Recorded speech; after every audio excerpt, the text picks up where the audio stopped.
السلام علیکم ورحمۃ اللہ۔ آج ہم مہر کے بارے میں کچھ بات سمجھیں گے۔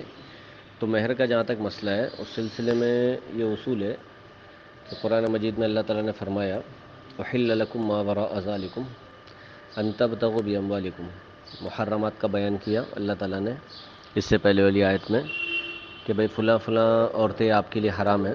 اس کے بعد اللہ تعالیٰ نے فرمایا احل لکم ما وراء ذالکم، ان حرام عورتوں کے علاوہ دیگر عورتیں آپ کے لیے حلال ہیں، اور لیکن اس کے بعد اللہ نے فرمایا ان تبتغوا باموالکم، لیکن یہ کہ تم اس کو مال کے ذریعے حاصل کرو، یعنی مہر دے کر اپنے نکاح میں لاؤ۔ تو اصول یہ ہے کہ مہر عورت کا حق ہے۔ اب مہر اگر طے ہو، مہر اگر طے نہیں کیا گیا تب بھی مہر دینا پڑے گا، یا آپس میں یوں طے کیا کہ مہر دینا ہی نہیں ہے تب بھی مہر دینا لازم ہے۔ اگر مہر طے نہیں ہوا تو پھر مہر مثل دینا ہوگا۔ مہر مثل کیا ہے؟ مہر مثل یہ ہے کہ جو بچی ہے اس کے ددیا باپ کے خاندان یعنی ددیالی رشتہ داروں کے مہر کا اعتبار ہوگا، یعنی اس کے باپ کے گھرانے کی عورتوں کا جو مہر ہوگا ویسے مہر اس کا بھی طے کیا جائے گا۔ جیسے اس کی بہنیں، اس کی پھوپھیاں، چچا زاد بہنیں، ان کا جو مہر طے ہوا ویسے ہی مہر اس کا ہی ہوگا۔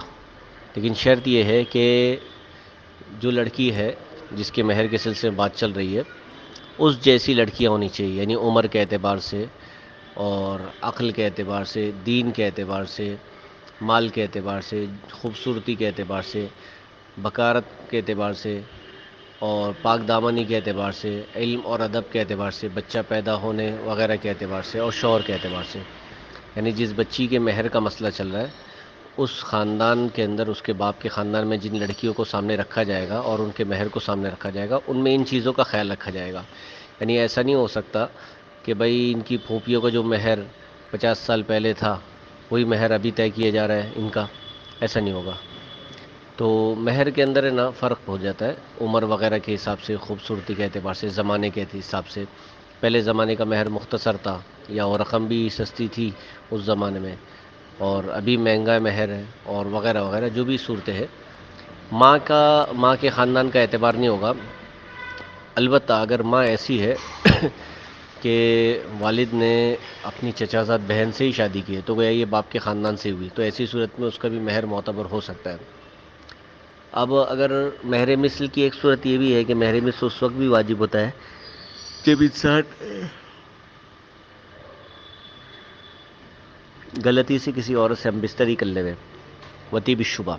اس کی صورت یہ ہوگی کہ جیسے مثال کے طور پر دو بھائی کی شادی ایک ساتھ ہوئی اور دونوں کی رخصتی ایک ساتھ ہوئی، مقدر سے ایسا ہوا کہ والدین نے شادی کرانے سے پہلے لڑکے کو لڑکی نہیں دکھائی اور لڑکی کو لڑکا نہیں دکھایا، یعنی دونوں بھائیوں نے اپنی بیویوں کو نہیں دیکھا اور دونوں بیویوں نے اپنے شوہروں کو نہیں دیکھا، ہال میں بھی نہیں دیکھا یا ہال وغیرہ کی ترتیب نہیں تھی، سیدھا رخصتی ہوئی، اور رخصتی ہونے کے وقت میں ہال سے جیسے واپسی ہوئی یا رخصتی ہوئی وہ گھر پہنچی، تو اب چھوٹے والے نے بڑے والے کی عورت کو لے لیا اور بڑے والے نے چھوٹے والے کی عورت کو لے لیا، یا چھوٹی والی بڑے کے کمرے میں چلی گئی اور بڑی والی چھوٹے کے کمرے میں چلی گئی۔ اب رات گزار لی گئی، پتہ بھی نہیں چلا کہ کس کی عورت ہے اور ان کو بھی پتہ نہیں چلا کون شوہر ہے ان کے۔ جب صبح میں ساس کے پاس پہنچے لوگ تب پتہ چلا کہ بھئی ایسا ایسا مسئلہ ہو گیا، وہاں جا کر پتہ چلا۔ تو اب ایسی صورت میں اس پر مہر واجب ہوگا، اور یہ مہر مثل واجب ہوگا۔ جو مہر طے ہوا تھا وہ تو مخصوص عورت کے لیے طے ہوا تھا، مخصوص عورت تو نکاح میں آئی نہیں، مخصوص عورت سے تو صحبت نہیں بھی ہے، تو اب مہر مثل اس کا واجب ہوگا، اور فوراً جدائی کی ضروری ہوگی، عدت واجب ہوگی، اور اگر حمل ٹھہر گیا اس دوران تو حمل کے سلسلے میں نسب ثابت مانا جائے گا۔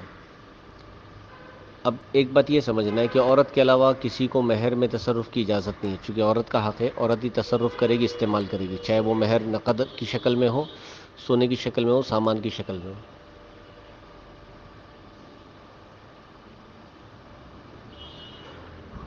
عام طور پر ایسا ہوتا ہے کہ لوگ مہر کو اپنے پاس قبضے میں کر لیتے ہیں، سسرال والے، یا تو شوہر اپنے پاس رکھ لیتا ہے یا تو ساس اپنے پاس رکھ لیتی ہے، اور جس کو مہر ملا ہے اس کا کچھ اس میں تصرف کا اس کو اختیار نہیں ہوتا ہے، وہ استعمال بھی نہیں کر سکتی ہے اور لے بھی نہیں سکتی ہے، مانگ بھی نہیں سکتی، ایسا ہوتا ہے، اور پھر وراثت کے مستقل مسائل پیدا ہوتے ہیں.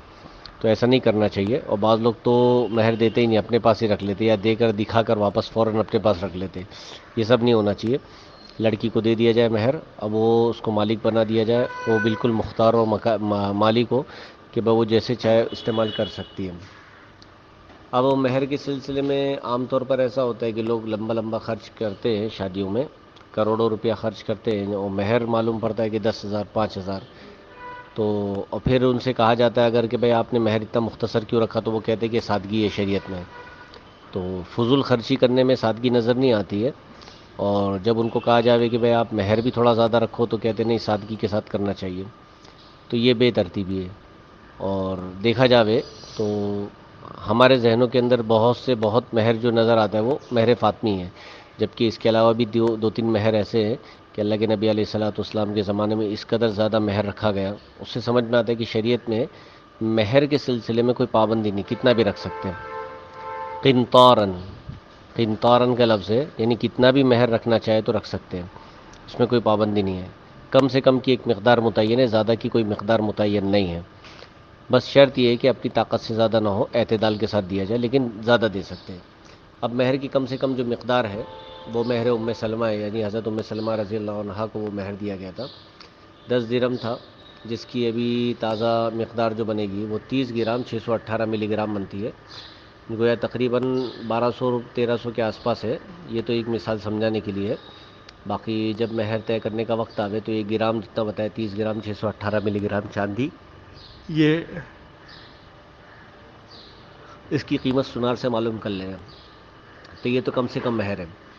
مہر فاطمی جو عام طور پر کچھ لوگ زیادہ اگر دینا چاہتے تو مہر فاطمی رکھتے ہیں، اس کی مقدار 500 درہم ہے، جس کی آج کل کے حساب سے جو وزن بنے گا 1.5 کلو 30 گرام 900 ملی گرام، جس کے تقریباً 62,000 کے آس پاس کچھ ہوتے ہیں. ایک ہے مہر ام حبیبہ، جس کے تعلق سے لوگوں کو معلوم بھی نہیں ہے. اس کی مقدار 4,000 درہم ہے، جو بنتے ہیں 12 کلو 244 گرام 944 ملی گرام. 12 کلو 244 اور 944، 244 گرام اور 944 ملی گرام، جس کے تقریباً 5,40,000 کے آس پاس بنتے ہیں. یہ سب قیمتیں اپنے حساب سے معلوم کر لینا ہے. وزن جو ہے وہ ذہن میں رکھنا آپ کو. اب سوچئے 5 لاکھ 6 لاکھ کے بقدر مہر دیا گیا ہے گویا. اس کا مطلب آپ سوچئے کہ اتنا مہر تو ہم سوچتے ہی نہیں، اس کو بالکل سادگی کے خلاف سمجھتے. جو انسان کروڑوں روپیہ خرچ کر رہا ہے ادھر ادھر، اس کے لیے تو یہ ضروری ہے بالکل کہ بھائی وہ خرچ کرے ہوئے دبا کر، یعنی مہر خوب دے ہوئے. مہر ام کلثوم آپ دیکھیے 40,000 درہم، یعنی اتنا بڑا درہم، اتنا بڑا مہر ہے کہ مہر فاطمی سے 80 گنا زیادہ. اب آپ سوچئے مہر فاطمی جس کے تعلق سے لوگ مہر فاطمی رکھتے بہت سے بہت، تو 80 گنا زیادہ، اور مہر ام حبیبہ سے 10 گنا زیادہ، 40,000 درہم تقریباً، جس کے بنتے ہیں 44 لاکھ، یعنی 54 لاکھ روپے بنتے ہیں آس پاس. تو مہر شریعت میں شریعت کی کم سے کم مقدار متعین ہے، زیادہ کی کوئی مقدار نہیں ہے. بس اعتدال کے ساتھ ہو، استطاعت کے ساتھ ہونا چاہیے. ایسا نہ ہو کہ اتنا زیادہ طے کر دیا کہ دینا بھاری پڑ رہا ہے اور پھر معاف کروانے کے چکر میں ہے، اور اتنا مختصر بھی نہ ہو کہ بہت معمولی رکھیں. ٹھیک ہے. اب مہر اور ہدیے میں اگر اختلاف ہو گیا میاں بیوی کے درمیان میں، یعنی شوہر نے کسی زمانے میں مہر دیا تھا، عورت کہنے لگی کہ بھائی وہ مہر نہیں تھا، وہ تو تم نے ہدیے کے طور پر دیا تھا پیسہ کھانے پینے کے لیے. تو اب ایسی صورت میں اختلاف میں کام یہ ہوگا،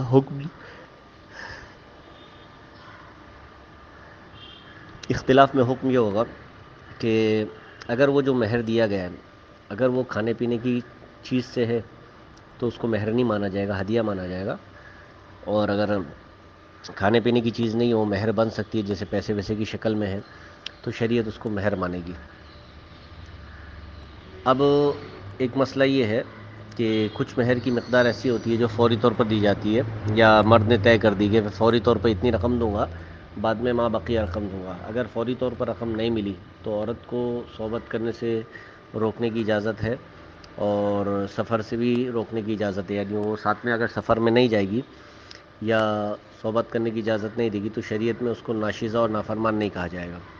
اور اگر مرد نے مہر معجل معروف یعنی عرف میں جتنی مقدار دی جاتی ہے یا کہ اس نے طے کی ہو، اگر اتنی مقدار دے دی اور عورت پھر بھی منع کرتی ہے تو شریعت میں مرد کو دباؤ ڈالنے کا اختیار ہے. یہ تو مسائل ہو گئے کچھ. حالات کے حساب سے بہت اہم بات یہ ہے مختصر طور پر، جس کو تفصیل سے انشاءاللہ آئندہ ہفتے سمجھیں گے، وہ یہ ہے کہ حضرت مولانا علی میاں ندوی رحمۃ اللہ علیہ کا فرمان ہے. انہوں نے 7 سالہ اجلاس میں فرمایا تھا دیوبند کے، کہ جب دیوبند کو قائم کر کے 100 سال ہو گئے، اس مجلس کے اندر اندرا گاندھی وغیرہ یہ لوگ بھی آئے تھے، بہت سارے لوگ، پوری دنیا کے لوگ جمع ہوئے تھے. تو اس اجلاس میں حضرت نے فرمایا تھا کہ ہمیں اصرار ہے اس بات پر کہ ہم اسلامی تشخصات کے ساتھ، اسلامی امتیازات کے ساتھ بھارت میں رہیں گے. یعنی بھارت میں ہم اسلام کی پہچان کے ساتھ رہیں گے، اور اگر ہمیں کوئی نہیں رہنے دیتا ہے تو ہم اس پر اصرار کریں گے. یہ بہت اہم بات ہے، اس کو تفصیل سے آئندہ سمجھیں گے. اور ایک دو بات اور آئی تھی، وہ یہ ہے کہ بھئی بچہ چوری کے سلسلے میں فکر مند رہنا ہے، اور اپنی لو جہاد کے سلسلے میں فکر مند رہنا ہے. اس کی صورت یہ ہے کہ ہم جس طرح اپنے چھوٹے بچوں کی اور بچیوں کی حفاظت کرتے ہیں، قوم کے بچے اور ان کی بچیاں بھی ہماری بچی اور ہمارے بچے ہیں. تو ہم جب بھی بازار میں جائیں اور اسکول میں جائیں یا کہیں بھی نکلے کسی کام سے بھی، تو اس موقع پر ہم اس بات کا خیال رکھیں کہ آس پاس دیکھتے رہیں کوئی بندہ کسی بچے کو اٹھا رہا ہے نہیں اٹھا رہا ہے، کوئی بندہ کسی لڑکی کے ساتھ غلط حرکت کر رہا ہے یا نہیں کر رہا ہے، یا بازار کے اندر کوئی زبردستی بھیڑ کا فائدہ اٹھا کے غلط حرکت کر رہا ہے یا نہیں کر رہا ہے. اور اگر ہو رہی ہے ایسی بات تو ہم کو فوری طور پر ایکشن لینا چاہیے اور کوشش کرنا چاہیے. اللہ عمل کی توفیق عطا فرمائے. السلام علیکم ورحمۃ اللہ.